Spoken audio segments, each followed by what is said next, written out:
let's dive into, well, we're getting into the summer months. And yeah, even though the governor right now has got us in a modified 1.5 phase for coronavirus, it doesn't stop some of the road projects that are essential.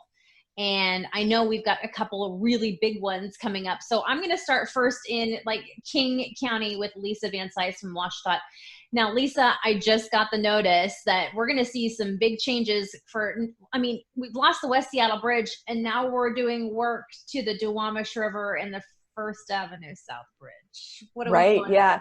This is a big one for your viewers and listeners to know about. So we have work on the northbound SR 99 Duwamish River Bridge coming up starting in July. We've got 14 nights of northbound closures so that we can work on the metal grid deck there. It needs rehabilitation. So for about 14 nights, folks are going to need to know that northbound bridge is going to be closed. The good news is that we're working very closely with SDOT because of the West Seattle Bridge closure, and this is the main route folks are taking that can't take the West Seattle Bridge. So the lower Spokane Street Bridge will be open to all vehicles during those 14 nights of closures, which will start in July. So there will be that option.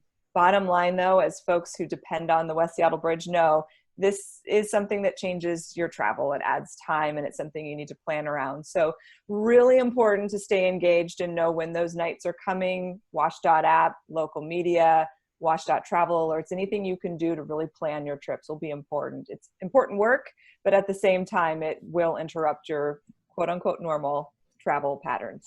Yeah, and it's interesting too with that because, Sound Transit right now is working on Delridge as well. That's another one of those routes out of West Seattle that people are working on. So we're running into limited options, but it's definitely something that we're going to watch. Now, Lisa, there's a couple of other projects. I'm going to go up to the North Sound because in Ferndale, we've got a big fish passage project that's happening as well. So we're going to lose some lanes on southbound I-5. Right. We have a lot of fish passage work actually that's continuing to just churn along. So we have fish passage work, as you mentioned, up north. We'll have several of those just keep coming over the years because it's something that we're really committed to is removing those fish passage barriers. Some other big work happening on US 2, as I'm sure you're very aware of, is we have multiple projects, including paving work, including 19 bridges out on US 2 that we're working to rehabilitate.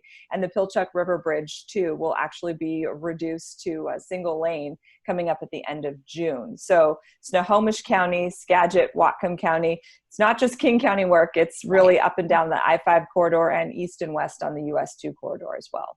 So now that we've kind of scraped the surface with King, Snohomish counties, let's go down to Pierce County, Thurston County. That's where Cara Mitchell from WSDOT is this morning. And Cara, we have made it through some of the changes with around Joint Base Lewis McChord, the ramp there at Berkeley. But what's this about raising Berkeley?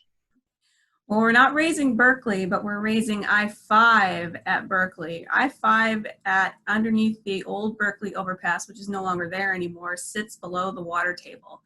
And one of the design features in this project was to raise the elevation of I-5, both northbound and southbound, up to 14 feet to get it above that water table to eliminate the need of a pump that runs constantly to keep water off of the freeway there. Okay, so when does this work start and what can we expect? We're actually really excited to get started on this critical point of this project. Northbound I-5 lanes will likely shift starting 1 week from tonight, next Friday night, onto new lanes, and that will be the first step in a multiple series of traffic shifts on I-5 through the Lakewood area to get that I-5 up to that new 14-foot level above the water table there. So how does that happen? How do you do that? Do you just kind of stick something underneath the roadway and kind of like slab jack, you just lift it up? How does that work? It's been a lot of fill work over several months worth of work. Way back in March, we opened up Berkeley and then we actually removed the old Berkeley overpass so that we could continue the widening there. Right. We were able to widen the northbound side, get the fill in, get a lot of asphalt in and get the overlays on. And we're just getting ready to move 3 lanes of traffic up onto that side where the new lanes are. And then we will have an open space where the old northbound lanes are. Southbound will remain for another probably 3 weeks, and then they will shift as well. Okay. So that's not the only project that you guys are working on. I heard that you guys are going to start repair on 512. Tell us a little bit more about that. Yes, it's been a while since we've been out on 512, and this is really some great preservation work that's going to happen this summer. Starting Monday night, drivers can expect overnight lane closures on both directions of 512 between Canyon Road and State Route 7. There will also be some bridge joint repair work that's going to happen on the Waller Road overpass as well. Okay, fantastic. So looking to the future, I'm going to go Lisa first. Now, did I miss anything here outside of the Duwamish River and heading out on Highway 2 and out through Ferndale? Let's see, how long do we have? So I'll back up. So we had a lot of work that was put on pause because of the pandemic. So now as those phases start to kind of roll out county by county, we're putting those safety measures in place. We're seeing hand washing stations on site, 6-foot distancing in some cases, extra PPE, because we really want our folks to be safe. But that said, we've got a lot of work to catch up on. So we have projects that have our crews kind of chomping at the bit to get back to work. And so you'll see work starting back up on Interstate 90 between Eastgate and Issaquah, our auxiliary lane project out there. That's one of our projects. We have a roundabout out in Marysville that's finishing up some work at SR 9 and 108. We have about 3 different projects on US 2, but basically from about Bickford to Skycomish, you have several work zones out on US 2. So something to be aware of. If you use US 2, really pay attention and stay engaged to make sure you know when construction is happening and what your route's going to look like. We talked about the northbound Duwamish River Bridge closures that'll be happening overnight. And then we have out on 203, we've got that really slow kind of settlement that will slowly be getting back to work out there. Now that we can be working within that 6-foot distancing, but safely, we'll have our crews out there starting to look at the data to see what exactly is happening with the slide out there. And we actually just got notice this week that we can get back to work out there. So that's the good news. We have crews that are able to now get back to work, but we want to remind folks to please watch out for our crews, because you'll start to see more of us out there.